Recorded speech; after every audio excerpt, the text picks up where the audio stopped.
ये दाग दाग उजाला, ये सब गजीदा शहर, वो इंतजार था जिसका, ये वो शहर तो नहीं। दोस्तों, फैज अहमद ने इन लाइनों से जिस दर्द को बयां करने की कोशिश की है वो इससे कहीं बड़ा है। वाकई 15 अगस्त की सुबह वो सुबह नहीं रही होगी जिसके लिए देश के युवाओं ने अपना सब कुछ न्यौछावर कर दिया था। भगत सिंह, राजगुरु, सुखदेव, चंद्रशेखर आज़ाद ने इस भारत के सपने तो नहीं देखे होंगे।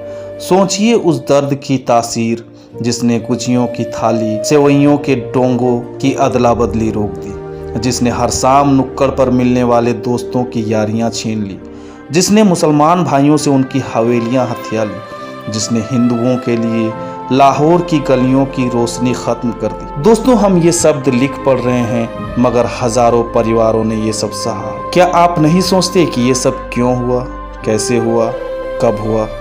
हम सब जानते हैं कि 15 अगस्त को देश आज़ाद हुआ, लेकिन देश के बंटवारे का जहरीला फैसला 18 जुलाई 1947 को लिया गया था। दोस्तों, आज के इस वीडियो में हम भारत पाक बंटवारे की कुछ अनसुनी कहानी बताने वाले हैं, इसलिए वीडियो में एंड तक बने रहें। दोस्तों, 18 जुलाई 1947 को भारतीय स्वतंत्रता अधिनियम को स्वीकृति मिली। इसकी नींव माउंटबेटन योजना ने रखी थी। इसमें देश की आज़ादी के बदले अंग्रेजों ने इसके 2 टुकड़े करने की ठानी। इस काम के लिए चुना गया था लंदन के वकील सर सिरिल रेडक्लिफ को। वो रेडक्लिफ जो कभी भारत नहीं आए थे, जिन्हें न यहाँ की संस्कृति की जानकारी थी न तहजीब का इल्म था, जो सिर्फ एक नक्शे पर लकीर खींचने आ रहे थे। उन्हें नहीं पता था कि वो दुनिया का बेहद स्याह फैसला लेने जा रहे थे। इस बंटवारे के तहत हिंदू बहुल इलाके भारत में और मुस्लिम बहुल इलाके पाकिस्तान में शामिल किए जाने थे। देश के कई राज्यों को आज़ादी दी गई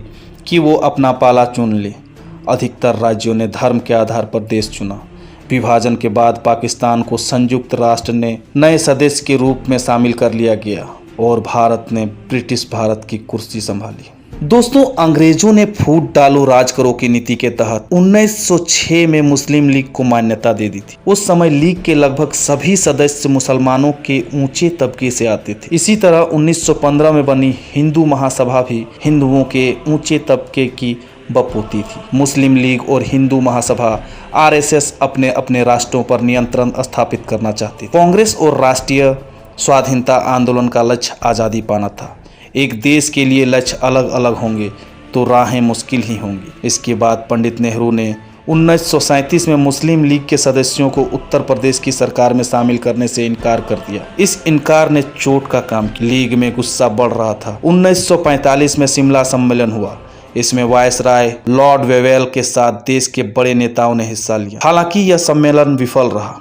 जिन्ना भी इस सम्मेलन में शामिल थे, ये वही जिन्ना हैं जिन्होंने हिंदू मुस्लिम एकता पर जोर देते हुए मुस्लिम लीग के साथ लखनऊ समझौता करवाया था। लेकिन कांग्रेस से नाखुशी के बाद जिन्ना ने अलग देश की मांग कर ली, क्योंकि उन्हें लगने लगा कि भारत में मुसलमानों के साथ पराइयों जैसा बर्ताव हो रहा है। दोस्तों, विभाजन के लिए कई नेता तैयार नहीं थे, लेकिन निजामों ने विरोध करने वालों की एक न सुनी। आज़ादी के पूर्व तक बाबा साहेब अम्बेडकर राजनीति में नहीं थे। दलितों के उत्थान के लिए लगातार काम कर रहे थे, लेकिन उनकी नज़र सियासत पर थी। वे लगातार भारतीय राष्ट्रीय कांग्रेस और उनके बड़े नेताओं महात्मा गांधी, जवाहरलाल नेहरू की गलत और सही नीतियों की आलोचना कर रहे थे। मुस्लिम लीग के मोहम्मद अली जिन्ना को भी उन्होंने नहीं बख्शा था। उन्होंने विभाजन का कड़ा विरोध किया था। वो देश को अखंड देखना चाहते थे। उन्होंने इस मुद्दे पर एक किताब थॉट्स ऑन पाकिस्तान भी लिखी। दोस्तों, ब्रिटिश भारत की संपत्ति को दोनों देशों के बीच बांटा गया। माउंटबेटन ने भारत सरकार से पाकिस्तान सरकार को 55 करोड़ रुपए देने की सलाह की थी। भारत सरकार इसे टालती रही, लेकिन गांधी जी ने अनशन कर यह राशि पाकिस्तान को दिलाई। इसी वजह से कई लोग गांधी जी की आलोचना करते रहे। विभाजन के बाद कई महीनों तक दोनों नए देशों के बीच लोगों की आवाजाही हुई। भारत से कई मुसलमानों ने डर और अपने मुल्क की चाहत में पलायन किया, तो पाकिस्तान से हिंदुओं और सिखों ने अपना घर छोड़ दिया। जो नहीं छोड़ना चाह रहे थे उन्हें हालातों ने मजबूर कर दिया। लूटपाट, हत्याएं, बलात्कार जैसी तमाम घटनाओं ने इस तारीख को लोगों के जहन में काली स्याही पोत दी। कुछ अपनी दोस्ती रिश्तेदारी भूल गए, कुछ इसे बचाने के लिए जान से गए।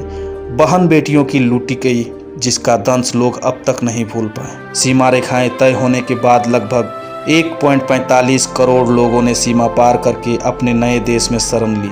दोस्तों 1951 की विस्थापित जनगणना के अनुसार विभाजन के बाद 72,26,000 मुसलमान भारत छोड़कर पाकिस्तान गए और 72,49,000 हिंदू और सिख पाकिस्तान छोड़कर भारत आए। पंजाब और लाहौर ने सबसे ज्यादा दर्द सहा।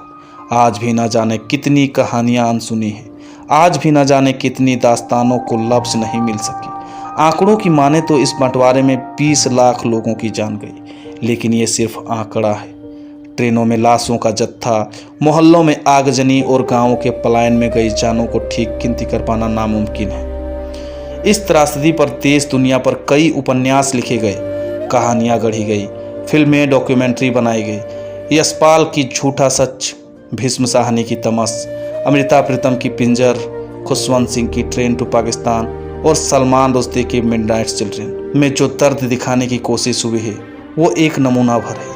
पिंजर को फिल्म और तमस को दूरदर्शन धारावाहिक भी बनाया गया। इसके अलावा गर्म हवा दीपा मेहता की अर्थ, कमल हसन की हे राम भी भारत के विभाजन को दिखाती है। एक पंजाबी लड़की की जबरन मुसलमान के साथ शादी, लाहौर के जमींदार का भारत आकर पैसे पैसे को तरसना, अपने 1 साल के बच्चे को खो देना, पूरा का पूरा परिवार कत्ल हो जाना और ऐसे ना जाने कितने हालात उस वक्त एक साथ गुजर रहे थे। इन सब को किसी फिल्म में समेट पाना लगभग नामुमकिन है। तो दोस्तों ये थी भारत पाकिस्तान विभाजन की कुछ अनसुनी कहानी।